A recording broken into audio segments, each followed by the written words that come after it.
بسم الله الرحمن الرحیم. السلام علیکم. پروگرام نخمان سرازم عرفان خان او زیم محمد فهیم. د ملک درې غټ سیاسي جماعتونو مشران دا وخت په لاهور کې دي کوم چې پرون هلته ملاقاتونو سلسله شروع شوې ده د مسلم لیگ نون صدر شهباز شریف صاحب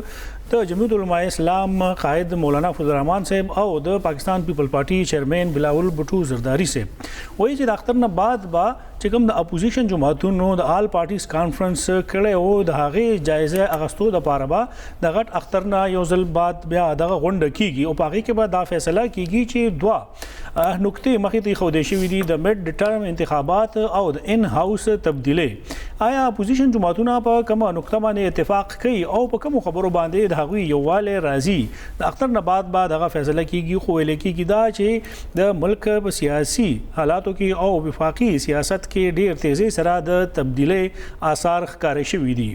په دوه ورځو کې د مولانا فضل الرحمان صاحب بلاول بھٹو زرداری او شهباز شریف صاحب سره دغه درې څلور ملاقاتونه دغه خبرو اشاره ورکوي چې اختر نه بعد هغوی د یو منظم تحریک چلولو په پوزیشن کې دي. سوال دا پیدا کیږي چې تیرو وختونو کې هم تیرو دوه کالو کې دغه مختلفو وختونو کې تحریکونه وچلېدل، آل پارټیز کانفرنس راوغوښتلی شول، د وفاقي حکومت خلاف په مختلفو فورمو باندې محاذونه جوړ کړی شو، خو هغه هر یو اقدام د اپوزیشن هغه ناکام ثابت شوی دی. په هغې کې د اپوزیشن جماعتونو په خپله باندې څومره غلطۍ کوتاهۍ دي. د مولانا فضل الرحمان صاحب اسلام آباد آزادي مارچ درنا ولې ناکامه شوه؟ مسلم لیگ نون په هغې کې ولې د هغوی مرسته ونه کړله او پیپلز پارټي څومره د مرستې هغوی ته یقین دهاني کړې وه؟ آیا د اختر نه بعد د اپوزیشن جماعتونو دا راغونډېدل د حکومت دپاره څومره نقصاندې ثابتېدی شي که نه؟ په دې هکله باندې به تاسو خبرو چې دغه ملاقاتونو کې کمې کمې خبرې شوي دي. پروګرام دویم موضوع کې موږ ذکر کوو د خیبر پښتونخوا اسمبلی اجلاس کې نن اپوزیشن جماعتونو دغه دمکی ورکړې ده که وفاقي حکومت خیبر پښتونخوا حکومت ته خپل حقونه ورنکړل د بجلی د تیل او د ګیس رایلټي په مد کې، نو اپوزیشن جماعتونو به د اختر نه بعد اسلام آباد ته ځي او هلته به هغوی درنا ورکوي. اپوزیشن جماعتونو دا هم اعلان کړی دی چې موږ به د وفاق نه خپل حق په زور باندې اخلو. او دغه سره سره اپوزیشن جماعتونو یو ځل نن بیا په اسمبلی کې د ترقیاتي فنډز په تقسیم باندې ډیر زیات تحفظاتو اظهار کړی دی. دغه الزام ولګولو اپوزیشن جماعتونو چې د خیبر پښتونخوا حکومت ترقیاتي فنډ د تحریک انصاف د ایم این اے په لاس باندې خرچ کوي او د هغوی حلقې باغې کې نظر انداز کیږي. الزام دغه هم ولګېدو چې گورنر خیبر پښتونخوا شاه فرمان صاحب هم د تحریک انصاف څخه خلکو ته فنډ ورکړی دی او هغه د اپوزیشن جماعتونو په حلقو کې استعمالولی کیږي. د پروګرام درېیمه موضوع کې به موږ ذکر کوو چې زموږ وزیران ډېر د سنجیده رویې، ډېر په سنجیده منصب باندې ناست د غیر سنجیدګي مظاهره کوي. کله چې هم دغه شانتې څه قومي مسله راشي، صوبایي مسله راشي، نو بجای د دې چې هغه مسله حل کړی شي زموږ صوبایي وزیران هغه مسلې ته د غیر سنجیدګۍ په نظر باندې ګوري او د هغه مسلو مذاق وړاوي. دغه شانتي یو څو ورځې مخکې زموږ د خیبر پښتونخوا یو صوبایي وزیر په قومي ټي وي باندې دا بیان ورکړی دی چې بي آر ټي منصوبه مکمل شوې ده او روزانه بنیادونو باندې د پیښور بي آر ټي روټ باندې 100 بسونه روزانه چلیږي. هغه سره په دغه شو کې ناست د اپوزیشن جماعت پیپلز پارټي رهنما چې دغه تعلق د سند سره هغه ته دا خبره کیږي چې چونکې هغه په سند کې ناسته هغه د پیښور د حالاتو پته نشته دی. پیښور حالات خو مونږ بدل کړي دي او دلته مونږ ډیره تبدیلی راوستې ده. د پیښور بي آر ټي په روټ باندې دغه یو سل بسونه سټیم کې چلیږي او هغه څوک چلی موږ هم د پیښور اوسیدونکو په هغې باندې به هم تاسو خبرو چې دغه بیان کم وزیر صاحب ورکړی او د دې نه مخکې هغه غیر سنجیده رویه څنګه وا کم بیانونه په کومو موقعو هغه ورکړي دي، هغه به هم تاسو سره په دغه پروګرام کې تاسو ته نن اورو. فهیم صاحب درې اهم سیاسي مشران بلاول بھٹو زرداری صاحب، شهباز شریف صاحب او مولانا فضل الرحمان صاحب په لاهور کې موجود دي او پرون د شهباز شریف صاحب او مولانا فضل الرحمان صاحب یو ملاقات شو او نن بیا د بلاول بھٹو زرداری صاحب د مولانا فضل الرحمان صاحب سره او بیا د اپوزیشن لیډر شهباز شریف صاحب سره ملاقات شوی دی. مختصر دا هغوی څه خبرې هم کړي دي، هغه به هم اورو. دوه آپشن دي او د سیاسي جماعتونو د اختر نه بعد کینی نو په دې دوانو خبرو باندې بغور کوي چې میډ ټرم انتخابات یا ان هاوس تبدیلی. تیر هم د تحریکونه وچلېدل، هغه هم د ناکامۍ ښکار شو. آیا یو ځل بیا صرف د سیاست کې ځان ژوندي ساتلو لپاره اپوزیشن را مخکې کېږي که واقعي دې ځل به دغه تحریک څه اثر ولري. عرفان صاحب دا خبره د مولانا فضل الرحمن صاحب نه هم تاسو چې لای بریفینګ ورکاو چې تاسو مخکې هم راوته وای او تاسو بیا یوازې پاتې شوی چې کوم دا نور دوه غټ جماعتونه دي دوی څه لید او ک نواز شریف صاحب بارمل ته لاړ، زرداری صاحب د جیل نه راووته، کور ته لاړ، هسپتال ته لاړ او تاسو بیا په کنټینر باندې یوازې ناست نو دا خبره وکړه چې بالکل دا سوچ وړ خبره ده چې اخر ولې هغه وخت کې نورو پارټیانو هغه کار ونه کړ چې کوم هغوی وعده کړې وه هغه سې هغوی مخې ته نه لل، خو ولې چې ضرورت هم دی دغه پارټیانو ته ایوې دا زړې خبرې موږ پرېږدو، موږ به لږ مخکې روان شو، زړه خبره به هم یاد ساتو، خو کوشش به کوو چې موږ مخکې سوچ وکړو او یو ځل بیا څنګه چې مخکې جوړه شوې وه موږ به یو رهبر کمیټي جوړو او هغه رهبر کمیټي به د اختر نه پس کینی ای به خپلو کې ټولو پارټیانو چې کوم اپوزیشن پارټیز دي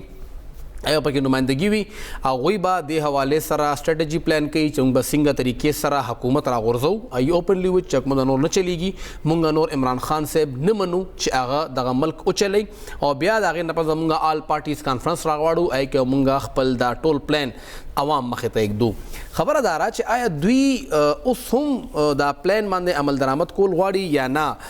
فضل الرحمن صاحب خو خلکو ته یقین دی چې هغه به خامخا دغه دھرنه ورکوي یا احتجاج به هم کوي، ارس به سټریټ پاور هم شته دی، خو باقي دوه جماعتونه هغسې اعتباري اوس هم نه ښکاري. تاسو ګورئ چې څنګه بلاول بھټو زرداري کوم د هغه باډي لینګویج په پریس ټاک کې بیا هغه نه پس چې کوم باډي لینګویج د شهباز شریف صاحب نو هغه ښکارېده نه چې هغه دومره کنوینسینګ و، صرف فضل الرحمن صاحب لږ کنوینسینګ یو خبره دا کېږي چې کوم دغه دوه غټ جماعتونه دي نو یقینا که څه نه څه سانحه مخې ته راځي د هغې فایده به دغه دوه جماعتونو ته په وفاق کې ملاویږي ځکه چې دا وخت کې متبادل نشته او دا عمران خان صاحب هم ویلي دي چې متبادل نشته، زما متبادل نشته، زه یم په دې وخت کې. بهرحال څه خلک دا خبرې کوي چې د یو بل مسلم لیگ جوړولو کوشش کیږي. دا چاته ویلو چې متبادل نشته؟ دا چې چاره اوس ته مطلب هغوی دا سوچ کو چې متبادل وګورو دی هم یېرېدلی دی. بهرحال خو چې کوم دا هغه وخت کې دغه دوه غټ جماعتونه دي یقینا چې ټوله فایده هغې ته روانه ده. بیا چې وایي کوم کوششونه روان دي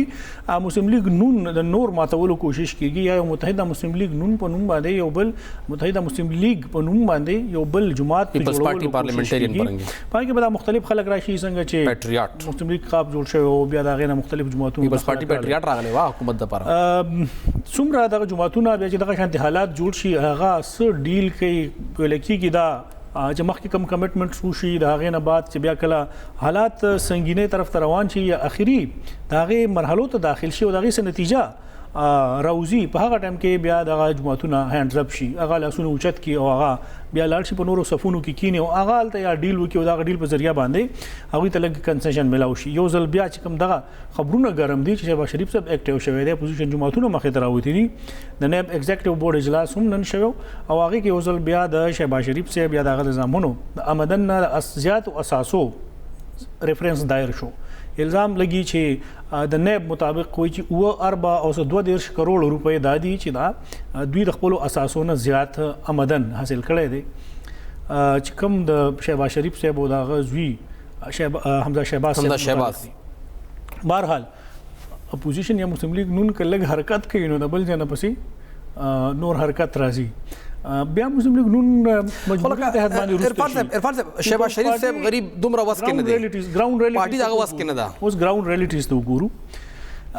د مسلم لیگ نون د نن څومره اختیار یا څومره بیانیه ته چې تقویت ملاویږي هغه به یا د نواز شریف صاحب یا به هغه د مریم نواز. بالکل همدغسې ده. بیا په هغه کیمپونو کې چې کوم خلک ناست دي نو هغوی زیات تر نږدې د مریم نواز کیمپ طرف ته دي یا هغوی ته پته ده زموږ مخکې پارټی فیس همدغه دی.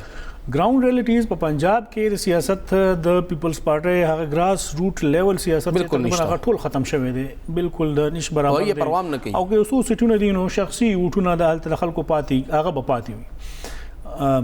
تاسو ویلی شئ چې قیادت فقدان دی، ټرسټ ختم شوی دی، ورکران ناراضه شوي دي ولې او دا خلا څنګه به پوره کیږي یا دغه د پی ټی آی چې کوم ووټ بینک دی دا به څنګه راځي پیپلز پارټي طرف ته. البته اوس هم دا ویل کېږي چې په پنجاب کې د مسلم لیگ نون جرلې کافي حد پورې مضبوطی دي او هغه پی ایم ایل ان خو خیر ډیر مضبوط دی. خو بهرحال عرفان صاحب مونږ خو بخیر خبرې کوو خو چې کم نن پرسټاک د ملاقاتونو نه پس چې بلاول صاحب فضل الرحمن صاحب سره هم ملاقات وکړ او بیا هغه ملاقات وکړ شهباز شریف صاحب سره هم. نو دغه دواړو ملاقاتونو نه پس دغه مشرانو لګي خبرې کړې دي میډیا سره. راځي چې ول غوورو تک پاکستان کے عوام ہیں. پاکستان کے عوام اس وقت سب ایک پیج پہ ہے. صوبے کے عوام ایک پیج پہ ہے. بس عمران کو جانا پڑے گا اور جس طریقے سے عمران کی سلیکٹڈ حکومت نے عام عادی کا معاشی صورتحال کو مشکل میں ڈال دیے ہیں. ہر پاکستانی کا اب زندگی اور صحت کو بھی خطرہ ہے اور ان کا معاشی صورتحال کو بھی خطرہ ہے. پاکستان کے عوام ایک پیج پہ ہیں. ایک حقیقی مینڈیٹ کے ساتھ جو بھی قوم کا نمائندہ ہوگا وہ آ کر حکومت کرے. اس طریقے سے یہ مینڈیٹ جو ہے یہ چونکہ غلط ہے تو ایجنڈا جو ہے وہ تو اسی وقت ہمارا تمام پارٹیوں کا اسلام آباد میں طے ہو گیا تھا اور آج بھی ہم اس پر قائم ہیں. لیکن جیسے رات کو بھی آپ حضرات سے بات ہوئی کہ اب مسئلہ یہ ہے کہ انہوں نے ان 2 سالوں میں بجٹ کہاں پہنچایا, ملک کی معیشت کہاں پہنچائی, آج غریب کی حالت کیا ہے, آج مزدور کی حالت کیا ہے, آج نوجوان بےروزگار کیوں ہے, تاجر طبقہ کیوں چیخ رہا ہے, پکار رہا ہے. تو ملک کی معیشت کو اس حد تک انحطاط کا شکار کرنا یہ تو ریاست پہ سوال پیدا ہو جاتا ہے کہ اس کی بقا کیا کر رہے ہیں ہم نے. خدا داد ملک پاکستان کی اس وقت حالت اظہار اور میں سمجھتا ہوں کہ اس انکمپٹنٹ سلیکٹڈ حکومت کہ یہ اب بس کی بات نہیں ہے. بس کی بات نہیں ہے کہ وہ حالات کو سدھار سکے اور اس لیے یہ ہمیں خوشی سے نہیں لیکن یہ ایک جو اس وقت ملک کی صورتحال ہے اس کی بنا پر یہ کہنا ضروری ہو گیا ہے کہ عمران خان نیازی کی حکومت مکمل طور پر ناکام ہو چکی ہے اور مزید اس حکومت کا رہنا اس ملک کے لیے, اس ملک کی معیشت کے لیے, اس ملک کے عوام کے لیے وہ کسی بھی خطرے سے کم نہیں. درې واړه مشران دا وایي چې د ریاست دپاره د عوامو دپاره او د مملکت خداداد دپاره مونږ راوتي یو او څه هدف پورې راوتي دي دا هم تاسو ښه طریقې سره ویلی شئ. عرفان صاحب بلاول صاحب وایي عوام دپاره مونږ روزو, مولانا صاحب وایي ریاست دپاره مونږ روزو او شهباز شریف صاحب وایي چې مملکت خداداد دپاره به مونږ روزو. بله لاره نشته او د هر یو خپل خپل ایجنډا ده په دې کې هغه ګوري. خو اکثر څه دا وایم چې کله دا ټولې مسلو حل تاسو ته وایم چې هغه کوم مقصد دپاره دوی راوځي یا څه دپاره راوځي اخري وخت کې شهباز شریف صاحب په ملا کې درد راشي. اخري وخت کې دوی دومره مسلې راشي چې دوی بیا پاکستان کې علاج نه کېږي, بهر ملک لاړ شي. اخري وخت کې بیا داسې خبرې پکې راشي چې وایي موږ د غیر جمهوري اقدام حصہ نه جوړېږو چې سباله بیا هغه زموږ په غاړه کې موږ دپاره یو الزام جوړ شي همیشه دپاره چې تحریک انصاف حکومت دغه جماعتونو خپل حکمرانۍ ته نه پرېښودی او کوم آئیني مدت چې 15 کاله هغې نه پوره کړي. میډټرم انتخابات هم آئیني دي. جمهوري نظام 3 کاله څه طریقې سره خپل مدت پوره کړو. موږ هغه ټایم راوړو د مشرف صاحب هم 15 کاله وخت پوره شو, بیا دغه نور 10 کاله هغې کې وخت پوره شو. که فرض کړه چې یو اقدام کېږي نو په دې کې به صرف تحریک انصاف د دې قصوروار نه وي, د هغې قصوروار به دې کې د اپوزیشن جماعتونه هم وي. خو اپوزیشن جماعتونه په دې یره باندې مخې ته نه راځي که غیر جمهوري عمل کېږي او دا جمهوري نظام ډیریل کېږي یو 15 کاله بعد یا یو 12 کاله بعد, نو دا الزام به په ټولو جماعتونو د دې ذمہدار به دا ټول خلک جمهوري نظام دی نه د تاریخ حصہ جوړ شي. هغوی د نظام جمهوري دی نه او هغوی پکې اکثریت کې نه دي راغلي ځکه نه دي. بهرحال خو چې څنګه طریقې سره دا نور راغلي هغوی خو جمهوري نظام وایي. خو په 2013 الیکشن چې کوم شوی نو هغې ته خو عمران خان صاحب هم جمهوري نظام نه وي, هغې کې هم ویلي چې داندلي شوې ده او وایي چې 4 حلقې تاسو کولاو کوئ په هغې باندې ما سره الیکشن وکړئ. هغه ټایم کې هم چا نه منل. دا که بیا الیکشن کېږي او بل جماعت اقتدار کې راځي همدغه نور جماعتونه به بیا خان صاحب هم حلقې کولاو نه کړی. جی خان صاحب هم حلقې کولاو نه کړی کله پخپله وزیر اعظم شو. هغه افر کړی چې اپوزیشن کومه حلقه یادوي نو ته یادې کړې وې که نه لاهور حلقه وکړه وی خو وی که نه کولاو خو نه شوې که نه بیره ده خو خبرو هغه بیله ده چېرې تاسو دا کولاو نه د مري هغه حلقه کولاو شوه او نه د لاهور هغه حلقه نه به کېدی به هم نه ځکه چې فهیم صاحب هغه کولاو شو نو په یو پسې به بیا ټول هم دغه شانتې او که هغه یو ځای عمران خان صاحب بللې بیا کیسه بدله وه. نو په خیال په هغه ټایم کې په 4 حلقو کې مسله وه, دلته خو بیا تقریبا د کم 40 کې مسله راغله, په 100 کې مسله راغله 35-50. بهرحال خو چې اپوزیشن فهیم صاحب کم طرف ته روان دي یا کم هغې بار بار راځي او دغه خبرې کوي نو د خلکو غوږونه غږونه هم د دې خبرونه پاخه شو چې حکومت ناکامه ده، حکومت ناکامه ده، ګرانی ده. ټیک دا ټول چیزونه خلکو د ښکاری خو په هغې کې د اپوزیشن جماعتونو څه کردار اوسه پورې لوبولی دی. آیا که د پردې نه شاته بیا ډیل کیږي د خپل ځان دپاره دا چې کوم کیسونه را روان دي که دې کې حقیقت نه وي، کوم چې یو ثابت شوي هم دي د خواجه برادران، خواجه سعد رفیق نایب هغه کوم څیزونه چې لګولي وو، الزامونه لګولي وو، هغه ثابت نه کړی شو. مطلب دا دی چې دا په نیب باندې د هغې په کردار باندې په کارکردګۍ باندې یو سوالیه نشان خټک صاحب کلیر شو. سوال دا دی چې اوس تاسو خټک صاحب هم کلیر دی فی الحال، نو که کلیر دی کنه څه په الزام لګي ګوره دا خو ذاتي دی کنه فی الحال کلیر دی. دا خبره هم هغوی کوي چې په خیبر پښتونخوا کې دا میگا سکینډل دی، د اربونو روپو پروجیکټ دی، تاسو ویلیام سونامیټري شوا، سوات ایکسپریس وے شوا، بی آر ټي شوا، دا یو درې څلور غټې مالم جبې مسله شوا. تاسو د هغې خلاف ولې کاروایي نه کوئ؟ ولې تاسو په هغې باندې خاموشي اختیار کړې ده؟ ولې که دغه منصوبه کې شفافیت دی او دې کې کرپشن نه دی شوی، نو دغه د تحریک انصاف حکومت سپریم کورټ نه ولې سټې آرډر راخلي چې دا ټولې منصوبې وایي چې دا به مونږه ایساري کړو؟ په کار ده مونږ وایو چې شروعات د خپل ځان نه وکړي. دغه بی آر ټي منصوبه ده که په دې کې کرپشن نه دی شوی، دا ټول ډاکومنټس د پبلک کې همدغه صوبایي حکومت د خلکو ته لیکي دي چې دغه منصوبه ده، په دې کې شفافیت دی، په دې کې خو کرپشن نه دی شوی. نو دا شروعات به داسې کېږي، دا شروعات داسې نه کېږي چې په هغې کې الزامات راشي، هغې کې ثبوتونه مخې ته راشي او تاسو سپریم کورټ ته لاړ شئ سټې آرډر راواخلئ چې نه دا موږ لا فلحال لږ ایسارو. نو هغې کې هېڅ پلي اخیستی ولې ایسارو چې کله دا کمپلیټ شي بیا وکړي، ځکه یې پوره کوي نه، ځکه خو د شپږ میاشتو منصوبه دوی راخکله 3 کالو ته چې اډو پوره نه شي، دوی به ګوره بس پوره کېدو والا ده چې کله پوره شي. تاسو بهرحال د نیب خبره وکړه چې نیب کار نه کوي لګیا دی، یا نیب کار کوي یو خواته کار کوي، یو خواته کار کوي، بل خواته کار نه کوي. بهرحال حکومت یو ډېر ښه ګام پورته کړ چې هغوی ټول جماعتونه څومره هم په ایوان کې دي ټوله یو ځای کېنول، یو ټیبل په غاړه باندې ټول راشئ کېنئ، او چې موږ کله هم قانون راوړو نو ول چې موږ سره اکثریت نشته دی، تاسو موږ سره یو ځای کېنئ، نو موږ به هغه ایوان نه مخکې ستاسو مخې ته ډسکس کوو چې تاسو موږ سره یې. نو څنګه چې 18 امینډمنټ شوی و، تاسو ټول جماعتونه یې کې رضا وو، نو موږ مستقبل کې هر یو قانون دپاره ستاسو رضامندۍ باندې قانون راوړو. دغه کمیټې کې اپوزیشن د نیب قانون کې ترامیم 15 ترامیم هغوی ایښي وو. پرون هغوی د ترامیم ورکړل، په ډسکشن وشو، هغې نه پس حکومتي پارټي لاړه او هغوی وزیر اعظم ته بریفینګ ورکړه. هغې بریفینګ نه پس څه شو؟ زه یم که دا مشران په خپله ووایي او مونږ یې وورو ډېر وخت شي. شاید خاقان عباسي صاحب هغې حوالې سره څه ووایي، شری رحمان بی بي څه ووایي، او بیا هغې نه پس شاه محمود قریشي صاحب څه ووایي. راځئ چې وورو. آج دوپہر کو میٹنگ ہوئی تو ہمیں یہ بتایا گیا کہ حکومت ان امینڈمنٹ سے ایگری نہیں کرتی. ہم نے کہا کہ آپ کے سامنے بہت سی ترامیم رکھی گئی ہیں کیونکہ سیکشن بائی سیکشن بحث ہوئی تھی،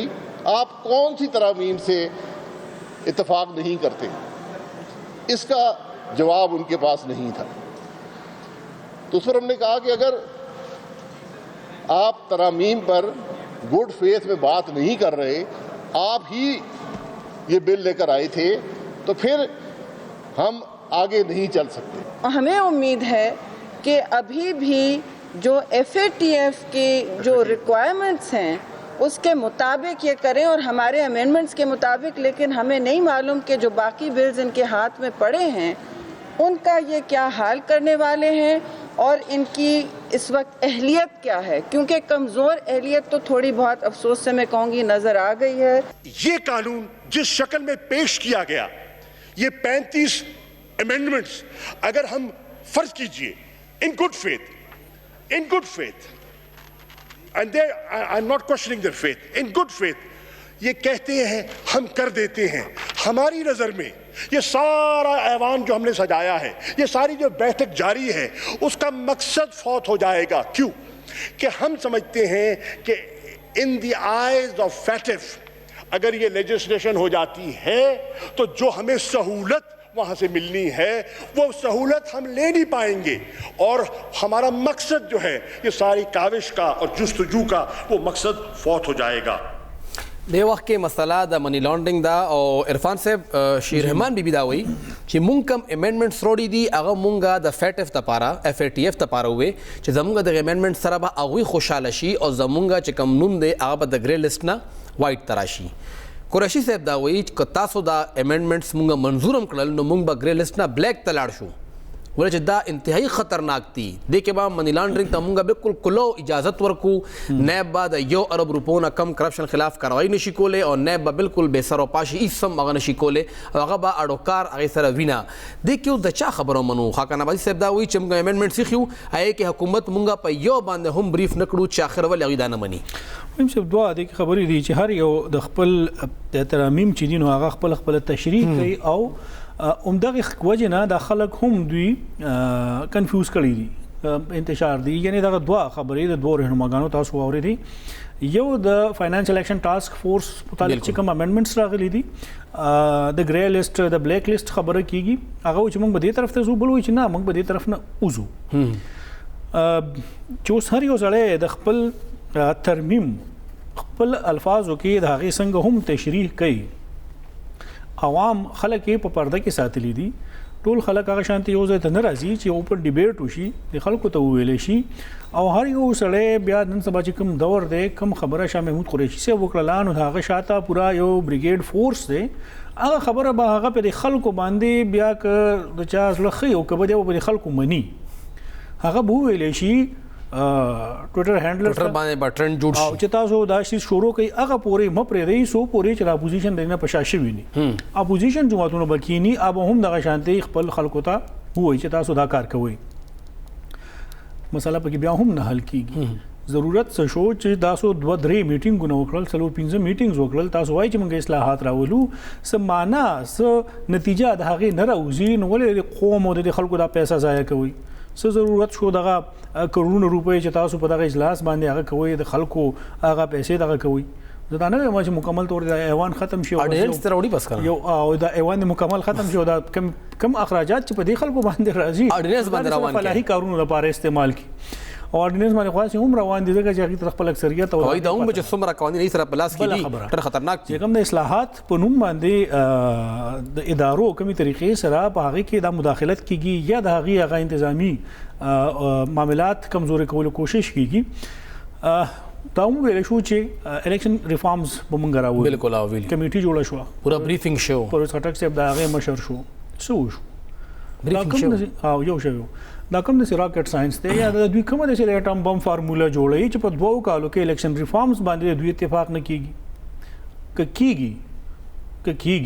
په هغه صورت کې خو بیا بس دای چې یو جماعت ته همیشه مکمل ویږي یا چې هغه د خپل خوخه کم ریفارمز کوم طریقې سره راوستو کوشش کوي بل جماعت دا غسر ایګریګیټ سیستم کی نه کنه اوس دغه داندلی چې دا آر ټي ایس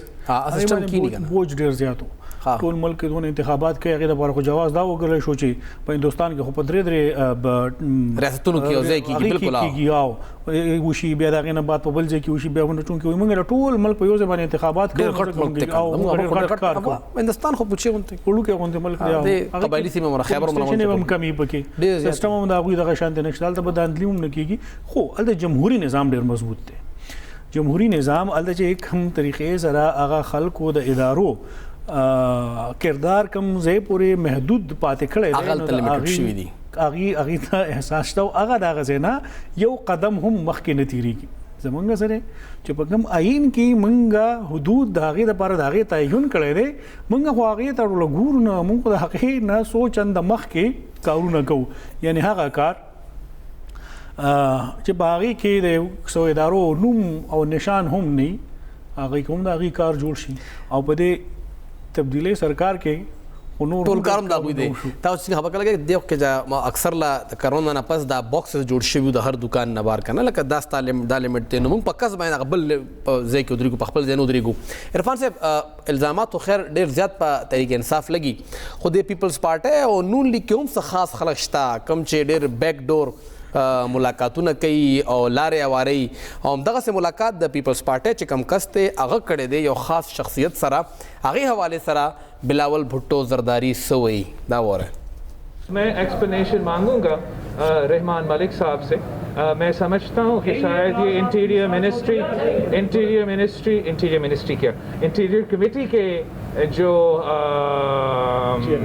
چیئرمین ہے اس لحاظ سے شاید ملا ہوگا لیکن میں تو ضرور پوچھوں گا ایکسپلینیشن به کال کیږي. عرفان صاحب آرمی چیف سره ملاقات کړې څه بده خبره خو نه ده, ولې ایکسپلینیشن کال کوي؟ نو دا خو د میډیا ته ویو پبلک ته دا میسج ورکو چې زه به ایکسپلینیشن کوم. د دې خبرې څه ګارانټي ده چې انټرنل دی په خپلو کې یو ځای یو هم د دې په وینا باندې هغه هلته تللی ملاقات شوي لکه یاره واقعا څه شوي دي که نه یو خواته ایکسپلینیشن ورکوي په خپله. شیخ حجي د انټیریئر کمیټه چیرمن دی ځکه ورغلی دی. هر یو هغه شي که نه خبر شي که نه یا کوم څه څیزونه واقع هم کېږي د هغې دوه پهلوګانو ته هم سوچ کوو. بالکل میډیا ته جنرال پبلک ته خپل پارټي ورکرانو ته یا ټولو ادارو د خلکو ته هغه یو پیغام ورکو چې که هغه دا کار کړی دی آرمی چیف صاحب سره ملاقات شوی دی د سینیټر رحمان ملک صاحب زه به د هغه نه ایکسپلینیشن کال کوم. هغه د پارټي وایلیشن نه کړی څه ډسپلین خلاف ورزي نه شوي دا خو موږ ته وویلی شو. خبره دا ده چې که د رحمان ملک صاحب چې کوم شخصیت دی یا د هغه چې کوم کردار دی د 2008 نه زه ګورم د دې خبرې څه ګارانټي ده چې د ملاقات ته د پیپلز پارټي د نن خلکو سپورټ نه حاصل. دا هم بلاول صاحب او که دا ملاقات دغه شانتي خفیه تور باندې کیږي نو د دې تصویر بیا ولې جاری کیږي؟ عرفان صاحب د بلاول صاحب ګس طرف ته فضل الرحمن صاحب ولاړو او هغه دا هم ویل ساتول چې دا نورو جماعتونو رستو کېدو ورته موږ به سوچ کوو ایله دوی د نوې تحریک دپاره پلانینګ کوو او هغې کې بیا دغه یو بلاسټ غونډه کې وشو وی یاره هغه هم چې ګوره دوی ډیلینګ کوي لګیا دي چې تحریک کې څومره هغه جان شته او د اختر نه بعد دا څومره مؤثر بهرحال په یو پارټۍ باندې خو لا تحریک شروع کېدو نه مخکې کوېسچن وشو چې آخر څه کېږي او ایکسپلینیشن هم کال شو یو وړه شان دماغ لو.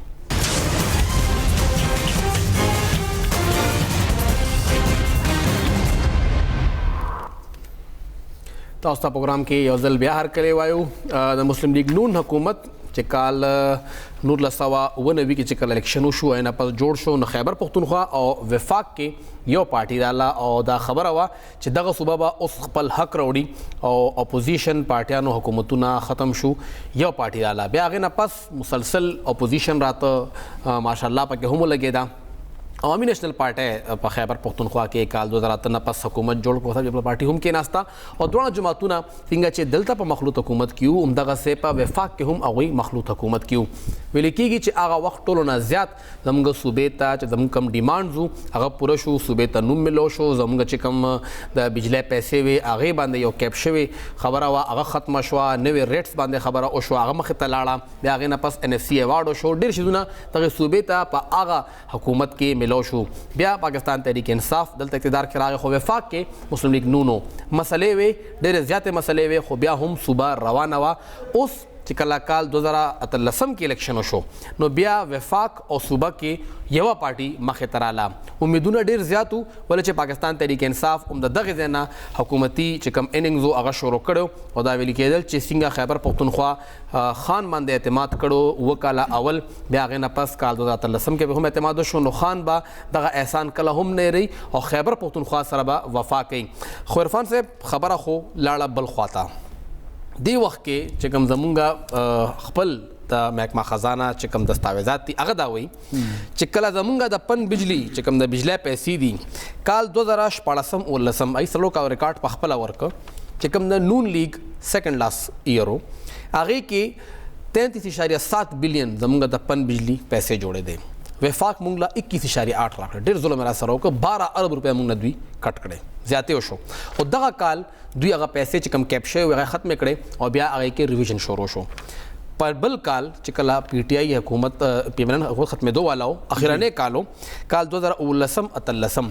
15.8 دا 35.8 ارب روپۍ زمونږ اسټیمیټ و چې دا موږ ته میلاویږي او موږ ته میلاو شوې 41.5 لکه یو کال موږ نه 12 ارب روپۍ کټ کړې بل کال موږ له 6 ارب روپۍ زیات را کړې. که موږ دغه 2 کاله ګورو نو موږ ته چې کوم اسټیمیټ و هغې کې 6 ارب روپۍ کټوتي ولګېده ولې چې دواړه بل بل حکومتونه و. بیا یو سنهري دور شروع شو PTI صوبه کې مراله او وفاق کې مراله. 13 کال چې کوم پهلنی کالو 15 ارب روپۍ اسټیمیټ و چې موږ ته به د بجلی په مد کې میلاویږي موږ ته میلاو شوې 60 ارب روپۍ 45 ارب روپۍ موږ باندې کټ ولګېده دا موږ له را نه کړی زموږ حق و څه خیرات ته موږ نه غوښتو موږ نه بجلي اغوستې ده او یې پیسې نه راکولې. 13 کال 55 ارب روپۍ اسټیمیټ ولګېده 15 ارب روپۍ راکړې 40 ارب روپۍ موږ باندې بیا کټ ولګېده لکه چې څومره راکوي د هغې نه 3 چنده موږ باندې کټ لګوي صرف دغې 2 کالو کې چې کم کټ لګېدلی دی د خالص منافع حوالې سره هغه جوړیږي 15 ارب روپۍ لکه د خیبر پښتونخوا چې کوم ټول ملازمین دي درې د 3 میاشتو تنخواګانې هم دومره نه جوړېږي څومره چې موږ نه په دغه کال کې کټو لګو 2 کالو کې. مونږ خو ډېره تمه وه چې دلتم خان التم خان مونږ به ډېر مزې کوو او بس اوس خو دا لیر بیر شروع شو چې مونږ به خبره کوو هلته به خان وي چې دا د صوبې خلکو باندې اعتماد کړو. پنجاب خو ماله ووټ نو را کړی دوی ماله ووټ را کړو زرالم دوی ماله ووټ را کړ حکومت جوړ شو ما ډیلیور کړه او نن د وزیر اعظم یم زه به خامخا دغه صوبې حق ادا کوم. دا حق ادا کړه. فهیم صاحب عمران خان صاحب ته هم پته ده پرویز خټک صاحب ته هم پته ده او محمود خان صاحب ته هم پته ده چې هغوی له چا ووټ ورکړی. یاره د خلکو والا ووټ ورکړی د عوام ووټ که هغه منتخب شوی وی نو بیا به جمهوري فیصلې کولې بیا به عوامي فیصلې کولې بیا به هغه فیصلې کولې چې هغې کې د عوامو د خلکو د فلاح د بهبود ترقي په هغې کې پټه وی یا دغه قسمه فیصلې به کېدی. اوس هغې ته چې پته ده چې زه په کوم ووټ باندې منتخب شوی یم نو زه بس زیات مرات هغه خلکو له ورکوم او هغه موږ په دې تېر بجټ کې وکتل. بهرحال فهیم صاحب چې زمونږ کم توربیلا ډیم دی د دنیا هغه وایي چې کم غټ ډیم دی جنوبي ایشیا د ټول نه غټ هایډرو سټیشن دی. موږ په دې خیبر پښتونخوا کې 50,000 بیرله تیل چې دا روزانه پیدا کوو او که موږ د پیسو حساب ولګو نو موږ ملک ته د 200 ارب روپو تیل ورکوو. بیا موږ د وفاق نه د رایلټي په مد کې څومره مطالبه کوو 18 ارب روپۍ. زمونږ په صوبه کې موږ مطالبه کوو چې ریفاینري هغه دې دلته ولګي نو هغه دلته نه لګولی کېږي. 4 کالو نه موږ د کوهاټ کې دننه څه ځای مې فهیم صاحب دویم خبره دې وخت کې په ټول ملک کې 2 هایډرو سټیشنز دي پاور سټیشنز دي. جی جی په هغې کې 14 په خیبر پښتونخوا کې دي. ټول ملک چې دی دا وخت کې 9,500 میگا واټ بجلی د اوبو نه پیدا کوي موږ چې پیدا کوو. په دغه 9,500 میگا واټ کې 9.5 میگا واټ بجلی د زمونږ خیبر پښتونخوا تقریبا 70% مونږ استعمال څومره دی زمونږ پیداوار څومره دی مونږ ته راکوي څومره نیم نم کم مونږ په 2 روپۍ یونټ تیارو مونږ ته په 18 یا په 20 روپۍ یونټ ملاویږي. هغه بیل وختونه چې مسلم لیگ نون حکومت ولته پر پټک سے بلاړو کې بناستو درنه به ورکړلو د کونسل اف کامن انټرست اجلاس نه به ځان خفه کو بهر براو وته هغه د مخالف جماعت سره تداکار کولای شي خو چې کله الته مستعمر مشر ناشتي هغه کس ناشتي چې هغه ستا اپروول ورکړي چې ته دغه صوبې وزیر اعلی چیف ایگزیکټیو ته دغه صوبې گورنر په کابینه کې ما تا دا وزارت درکړي دي څنګه به هغه راپاسي د حکومت خلاف یا د شخصیت خلاف بغاوت اعلان کړي. دا ممکن نه ده کېدای نشي. بهرحال او که نو بیا به کورته ځي. بهرحال فهم چې دا کم نفرتونه کمی طریقې سره خواره کېږي یا سیاسي اختلاف په وجه باندې موږ د صوبې یا د هغې د معاشي استحصال کوو یا هغه معاشي طور باندې کمزوري کولو کوشش کوو. یقینا د دې سره بیا چې کوم فیډریشن دی یا د هغې د یونټس موږ څه ته وایو څلور دا بیا کمزوري کېږي. بار بار موږ دغه ذکر کوو چې تاسو واګا بارډر کولاوخی تاسو هلته کرتارپور راهداري کولاوخی هلته دومره سهولیات ورکوئ هلته زمونږ دومره تجارت نشته. دلته په تورخم باندې ستا په اربونو ډالره تجارت کیږي ته هغې ته سهولیات نه ورکې دومره چې ته سنبالولی نشي. اعلان صرف وکړي چې 24 ګنټې به کولاوي 8 ګنټې هم نه کولاو سهولیت هم نشته کولاو خلک پیسې لي. نو خبره دا چې اوس دغه ځای کې بیا تا کم خلک کم ادارې کېنولي دي د یو په ځای باندې 10 کسان تا کېنولي دي هغه مختلف ټیکسونه اخلي هغه بتې اخلي ټیکس نه اخلي بتې اخلي هغې څوک د تپوس نشته. دغه شکایات هغه ځایونو ته رسېدلي هم دي هلته بیا ټولو خلکو لاس وتړلی شي بیا په هغې کې څوک خبره نه کوي. دغه قسمه فیصلې دا کېږي. اوس د وفاق چې کوم خبره په خیبر پښتونخوا اسمبلی کې چې کوم اپوزیشن وي موږ بزو هم یو سیاسي ناروا یا یو سیاسي اعلانو نن بس دړکې هغوی ویشتلې مانه د خیال چې د اختر نه بعد چا کې دومره جرأت دي دومره قوت او دوی هغه قوت سره لاړ شي او هلته پارلیمنت مخې ته کینی او حقیقي معنو کې دوی د خپل حق خټک صاحب قتل وکړ ټول پارټیانو سره خټک صاحب ته نواز شریف محمود خان صاحب نشیتله 2 کال وشو دغه اسمبلی اجلاس مونږ کور کوو د 18 اگست نه چې کله دغه صوبې وزیر اعلی صاحب حلف اخیسته 29 اگست نه چې کله دغه کابینه حلف اخیسته چې کله د هغې دغه اولنی اجلاسونه شروع شوي دي په اولنی اجلاسونو کې دا خبر د اپوزیشن د طرف نه زاورم چې موږ به د وفاق نه خپل حق په صحیح طریقې سره په شرافت طریقې سره نه اخلو دا موږ دوی په زور اخلو چې دوی موږ نه راکړي دا به موږ په زور اخلو نو کله به 2 کال خو شو اوس خو بل ورځ هغوی وایي چې حکومت هم ختمېږي بلکې اپوزیشن په خپله وایي چې حکومت ختم شي بیا به ختم شو بس دی. نو 2 کاله وشو او ته نن هم دغه اعلان کې پاسې هلته تقریرونه وکړي یو ورځ یې دپاره ستا په اخبار کې خبرونه جوړ شي خپلې پارټۍ ته ته ووایې چې او ما هلته یو تقریر وکړو حاصل څه شو بیا هغه حکومت ته چې هغه وایي دې کې دا هم خبره وه چې کامران بنګش ته جواب ورکړو وایي چې اپوزیشن د هاوس یعنی اسمبلی او خلک وایي د دې د ګمراه کولو کوشش یې کړی دی او حکومت ایښ دی او موږ بھرپور جدوجهد کوو چې خپل حق واخلو دا چې تاسو کم 100 ارب روپۍ یاد کړئ 85 ارب روپۍ 2 کالو کې ته وفاق فاینانس ډپارټمنټ خپل وایي نو دا 85 ارب روپۍ صرف د پن بجلی چې کوم زموږ خپل پیسې دي منافع وا چې کوم زموږ آئینی حق بالکل او آئینی حق صدا مغستره موږ نه دای پیسې راکړي د خیبر پختونخوا په آئینی حق باندې وفاق ډاکا واچوله هغه په قابض شو او دلته وزیر صاحب وایي موږ جدوجهد کوو دا کوم قسمه جدوجهد دی صرف تقریر جدوجهد دی صرف بریفنګ دی هغه جدوجهد دی او دا خبره کوي چې را په 8 اگست باندې کونسل اف کامن انټرست میټینګ راوختل شوی او په هغه کې موږ وایي خپل ځای اخر اجلاس راغی ګوره خپل نقطې تیاری اجلاس راغسته ګوره تیار دی ورته اجلاس کې وکیږي څه دا سوال بسکټ سلور بسکټ به پلیټ کې یو کپ چه اجلاس کې موږ خپل کیس تیار کړی اس کې مېز بيشتا مړه باقي کې حکومت نو غواړو څه ته موږ ته حق نه راکې نو موږ ما سکو موږ با د تیر پرویز خټک سے پښه ته اجلاس نه را پاسو ځان به خفه کوو عرفان صاحب دوی سیم سیریس نه دي او د زوم میټینګ خو بالکل دوی سیریس نه وستيري بهر حال خو چې سوم دي کنه موږ خبره کوو چې حکومت موږ خپل کیس ډیر ښه تیار کړي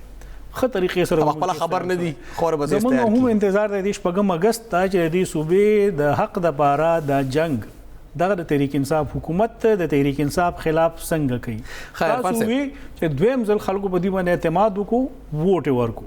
حکومت وایي چې موږ سره مالی بحران دی نو راوړی د وفاق نه خپل پیسې مالی بحران ختم دا غوی نه ماخ لیکنه ستا چې کوم د پبلک سیکټر ډیولپمنٹ پروګرام وی بالکل پاغه کې ته نظر انداز شوي د سی پیک کم روټ سو هغه منصوبې ستانه لاړې ټولې پنجاب ته بالکل ستا چې کوم نور د پی ایس ډي پی او دغه نور منصوبو د لاندې ستا کوم حق جوړیږي کوم شی خپل دیر چترال موټر وچ کوم بدل کړه ستا چې کوم د بجلی منصوبې دی په پنجاب کې بهر موږ ذکر کوو چې ته ګرانه بجلی حالت تیارې د کویلې نه او دلته د وبونه ارزانه بجلی ته نه پیدا کې یا نه جوړې یو مومن ډیم د پاره ته 309 ارب روپو پروجیکټ د پاره ته 9 ارب روپے چنده وکړه چنده څه شولا په صوبه د سوټم جوړیږي مل عرفان صاحب بریک ترته زما خو یو خبر ډېر ضروری ده نن ایوان کې یو څو خبر نور هم شوې تاسو به الیبوریټ کړئ ماته 13 کالو کې یو ایم پی او مانو سنامه ایریږي پته نه د کوم ځای هغه درې پیر استعفا ورکړې و او هغه دا ویلیو چې د بلدیاتو وزیر زما د علاقې یو جماعت اسلامي کینډیډیټ ته حافظ حشمت نامه ده اغلا اغوی پیسې ورکي ترقیاتی فند ورکي محمود جان صاحب غالبا هغه دا خبر روز د ډیپټي سپیکر دی او هغه هغوی پیسې ورکي او هغه بابا زما حلقه کې دنه ګوتې وي ترقیاتی فند زما حلقه کې دنه استعمالي هغه زما خلاف تیاری نن سویل دی عنایت صاحب هغه ټایم خو هغه وزیر بلدیاتو کنه وایي چې ایم این ایس ته د تحریک انصاف ایم این ایس ته 15 کروڑ روپۍ فنډ ورکړی کېږي او هغه زموږ خلاف استعمالي کم کار به چې د کو نن د سره شو هغه ټایم کې ټیک اوس لږ غلط راغلی ټیک څه دی غلط لږ مختصر پکې وایو خیر دی یو دا الزامونه لګېدو سره اصل خبره چې کوم وشول هغې کې خو تاسو بس بریک طرف ته منډه کوي هغه اصل خبره چې کوم هغې ته خو تاسو ما پرېږدئ نه اصل خبره بله ده که نه اصل خبره دا ده خوشدل خان صاحب پاسې ډېر غوسه و دا ګوره دا خبره خوشدل خان صاحب پاسې ډېر غوسه و چې د هغه سره چا الیکشن کنټیسټ کړی و هغه و پرون سره پروګرام کې گورنر شافرمان صاحب شافرمان خان 2 حلقې هغه الیکشن کړی یو بیا خوشدل صاحب وګټله یو شافرمان صاحب وګټله بیا ضمني الیکشن شو هغه دویمه بیا ایم پی وګټله بنهواله رو کم نه راوسته رو رقم سر نه راوسته چې راشه الیکشن وکړه نو خوشدل صاحب پاسې د هغه ډېر خطرناک الزام ولګولو زما په دې خبره یقین نشته دا الزام دی زه بیا دا وایم چې شافرمان صاحب بالکل نیټ اینڈ کلین دی صفا بالکل دی او ځکه چې هغه د خوشدل خان صاحب د پارټي گواهی نه ورکړی گورنر بنن بالکل او خوشدل خان صاحب د هغه سیاسي مخالف دی یقینا هغه بیا دا قسمه الزامونه لګی هغه الزام ولګو چې شافرمان صاحب ته تاسو پیسې ورکړي دي یا شافرمان صاحب داسې کار کړی دی چې 2 کروڑ روپۍ هغه د تحریک انصاف یو د پی ټی آی یو زنانه ایم پی ای ته ورکړي دی هغه زما په حلقې کې خرچ کړي دا ایم پی ای دومره پر راغله ده دا په دویم پیر راغلی نوم نه اخلو هغه کې بس فهم صاحب بیا لګي مسلې جوړې شي تاسو نو کیسه ټوله راوته شفرمان صاحب نوم دی واغسته دویم پیر ایم پی راغلی دا بس خبره ما ختمه خبره نه لګی دا خوشدل صاحب الزام لګولې په اسمبلی کې دا خو هغه که تاسو وایي د خوشدل صاحب آواز بدرته زو اورم نه بس څنګه دا فلور باندې هغه څنګه نوم غستره هغه سپیکر صاحب ته وی چې تر دې خلاف اکشن واخلا چې څنګه دا کارونه کیږي زما په خپل ورکر له پیسې نشي ورکولې ولې نشي ورکولې جګړه د سره ترقیاتی فند باندې ایم پی ایز ولې جګړه کوي هغه پکې کمیشن نو ظاهر خبره ده کدا 2 کروڑ روپے خوشدل صاحب ته ملاو شي هغه کلم په دې فلور باندې دا خبره نه کولای چې مال گورنر صاحب 2 کروڑ روپے راکړي خو بهرحال دا هر پارټي کوي چې کوم اقتدار کې وي هغه د لپاره ټیک وي چې کوم اپوزیشن کې هغه د لپاره غلطي یو وړه شند ماخلو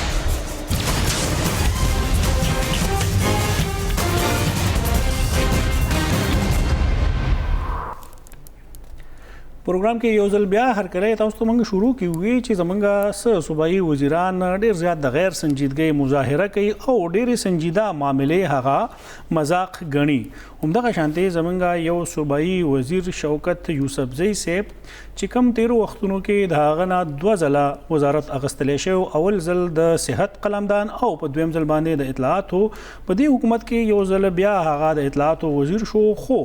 کارکردګۍ په نشپ بنیاد باندې یا سپنور الزامونو بنیاد باندې دغه نه هغه وزارت ته واغستلی شو شوکت یوسفزئی صاحب چې کله ټماټر ګران شو هغه چې ټماټر ګران نو تاسو د ماستو استعمال کوئ بي آر ټي روټ جوړ شوی دی یو نیمه میاش مخکې یو سلسل بسونه په هغه باندې چلیږي کچاله انګریزي خورزي نو هغه وزیر کېدی شي خیر د کده هغه تعلیم خنوي ډاکټرانو متعلق هم د هغه بیان راغلی چې دوی به مخکې پکوړې خرڅولې او دغه شانتي یو نور سو بیانونه پروډوسر صاحب منګه هغه کلیپس راغون کړی دي د شوکت یوسفزئی صاحب چې یو ذمہ دار شخصیت په دغه منصب باندې ناست صوبایي وزیر چې هغه د حکومت ترجمان هم پاتې شوی دی کم وختونو کې هغه کم قسمه بیانونه ورکړي دي هغه ورو یہ کریڈٹ بھی تو پی ٹی آئی کو جاتا ہے نا کہ اتنے ڈاکٹر بھرتی کیے ہیں پہلے تو سارے بے روزگار تھے پکوڑے نہیں بیچتے تھے آپ کو نہیں پتا پکوڑے نہیں بیچتے تھے خیبر بازار میں انجینئرز ڈاکٹرز اب اللہ کے فضل جب ہم آئے تو 4-5 ہزار ڈاکٹر ایک مشت بھرتی کیے یہی کہ جب تک ٹماٹر سستے نہیں ہوتے آپ دہی استعمال کریں آٹومیٹکلی دیکھیے یہ کنزمپشن پہ ہوتی ہے ڈیمانڈ اینڈ سپلائی اگر ڈیمانڈ زیادہ ہوگی سپلائی کم ہوگی تو ریٹ بڑھیں گے جب آپ استعمال کرنا ہی چھوڑ دیں گے تو آٹومیٹکلی سستے ہو جائیں گے فارن فنڈنگ کا ایشو ہو کوئی آئے یہاں پہ انویسٹمنٹ کرے جو ڈونرز آتے ہیں ان کے ساتھ نیگوشیشن کرنا ہوتا ہے انگریزی بولنا ہوتی ہے تو وہ ان میں کافی صلاحیت ہے ان کی انگریزی سب سے اچھی ہے ان میں یہ صلاحیت بھی ہے اسکل بھی ہے بات کرنے کی اسکل بھی ہے نیگوشیشن کرنے کی اسکل بھی ہے کی اطلاع کے لیے عرض ہے کہ بی آر ٹی کے تقریباً یہ 1.5 مہینہ ہو گیا کمپلیٹ ہو چکی ہے کووڈ-19 کی وجہ سے اس کا افتتاح نہیں ہوا باقی روزانہ 120 بسیں ڈیلی چل رہی ہیں چونکہ یہ کراچی میں بیٹھے ہیں ان کو شاید کسی نے بتایا نہیں ہے میں ان کو دعوت دیتا ہوں کہ آئے پشاور آئے اگر ان کی آنکھیں وہ نہ رہ گئی وہ کہتے ہیں انسان حیران ہو کر رہ جاتا ہے یہ ایسی بی آر ٹی بنی ہے کہ آپ کو پتہ ہی نہیں چلے گا آپ پاکستان میں پھر رہے ہیں کہ یہ کسی اور شوکت صاحب که هغه په کراچۍ کې ناست دی نو موږ خو په دې پیښور ښار کې ناست یو دا یو سل بسونه د پیښور بي آر ټي روټ باندې څه ټایم چلیږي کم ځای کې چلیږي موږ اوس په نظر باندې را نغلل بهر حال خو تاسو د وینا مطابق هغه وایي چې یو سل بسونه چلیږي یو خبره بلم کړې وه یو خبره هغه بلم کړې وه وایي چې کله د ډالر قیمت برخیږي موږ چې د بي آر ټي لپاره کوم قرض اخیستې نو دا بوج به موږ کمیږي دا کوم چې کله پورې اخلو دا کم معاشي دا خبره کړې و دا کم معاشي فارمولې دي چې کله پورې اخلو دا به کمیږي خو به موږ د پاره خو چې کله ورکو بیا ډالر موږ ته معاشي فارموله د فهم سے بیا دا کم دا چې هغه ګران شي ټماټر تاسو وې دا غي استعمال کوئ او یو بل خبره چې کم ډاکټرانو متعلقه وکړو پاغي باندې هغه ډیر زیات تنقید په ضد کې راغلی خو هغه بیا هم خپنو هغه بیا هم کلیر او په خپل سټاند باندې ولاړو د شوکت صاحب یو کوالټي دا چې هغه دغه حکومت د لپاره آیډیل ترجمانو لکه دغه پرنګ ترجمان د سر دی وو کالو کې یوم نشته چې لکه دغه شانتي لطیفه به پرې خو دا اوریجنل پی ټی آی فیس ته هم دغه شګوفه به پرې خو پی ټی آی هم په دې خوشاليږي ها پی ټی آی هم دغه شیخ وخی چې اغلطه وفاق کې زموږ د دې وزارت اطلاعات براغه نو هغه بسویل چې جی 35 کیلومتر د کسه شه د 55 روپے کیلومتر باندې چې کم دی کار کې هلی کاپټر چلیږي دا خبره یا باغ دا و چې جی مفتی منیب چې کم دی دا کار نه کوي موږ دا شیدونه د پی ټی آی د اوریجنل فیس ته لری شوی ولو هغه بلا وجوه تاسو وی جی کارکردگی نه واګه کارکردگی بهترین ول رشه بل کاته باندې بهرحال او کیسه پتا وکنه کم صحافي خوده کنه ګوره صحت کړه صحافت کې تلو نه اطلاعات نه صحافت والا کاته کې تلو او صحت والا کاته کې هم تلو غریب خو بیا الته دھرنه کې اگر ډیر زیات کار کړو نو خان صاحب زمانه یو بل چانس بولا ورکو خیر بیان متعلق خو